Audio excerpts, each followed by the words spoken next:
ایک اور خبر سے آپ کو آگاہ کریں گے۔ کپتان کی محبت کا انوکھا انداز، وینٹیلیٹر پر موجود مریض ووٹ ڈالنے پہنچ گیا۔ ڈاکٹر کی اجازت کے بغیر ووٹ ڈالنے آیا ہوں، مریض کا دعویٰ صحت اجازت دے یا نہ لیکن ووٹ ضرور کاسٹ کروں گا، یہ مریض کی جانب سے کہا گیا ہے۔ تو یہ منظر آپ دیکھ رہے ہیں کہ ایک جابر وقاص ہمارے نمائندے ہمارے ساتھ موجود ہیں۔ جی جابر، آگاہ کیجئے گا اس متعلق۔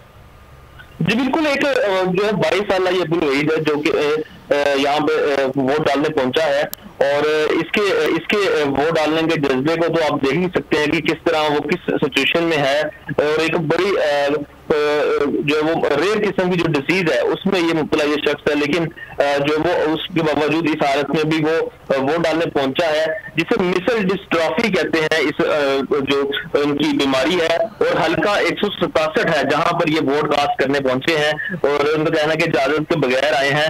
صحت اجازت دیتی ہے یا نہیں، لیکن وہ وینٹیلیٹر پر موجود عبد الولید جو ہے وہ پی ٹی آئی کے امیدوار کو ووٹ کاسٹ کرنے حلقہ 167 میں آئے ہیں۔ ان کا کہنا ہے کہ عمران خان ہی اس کا آخری حل ہے۔ بہت شکریہ جابر وقاص ہم سے آگاہ کرنے کے لیے۔ اور ایک یہ صورتحال پی پی 167 لاہور کی ہے، جہاں پر ایک شخص جو بیمار ہیں، مریض ہیں، لیکن وہ اس حالت میں بھی ووٹ ڈالنے کے لیے آئے ہیں، اور ان کا یہ کہنا ہے کہ وہ ووٹ ضرور ڈالیں گے، صحت اس کی اجازت دے یا ڈاکٹر اس کی اجازت نہ دے۔ سبسکرائب کریں اور بیل دبائیں تاکہ کوئی خبر رہ نہ جائے۔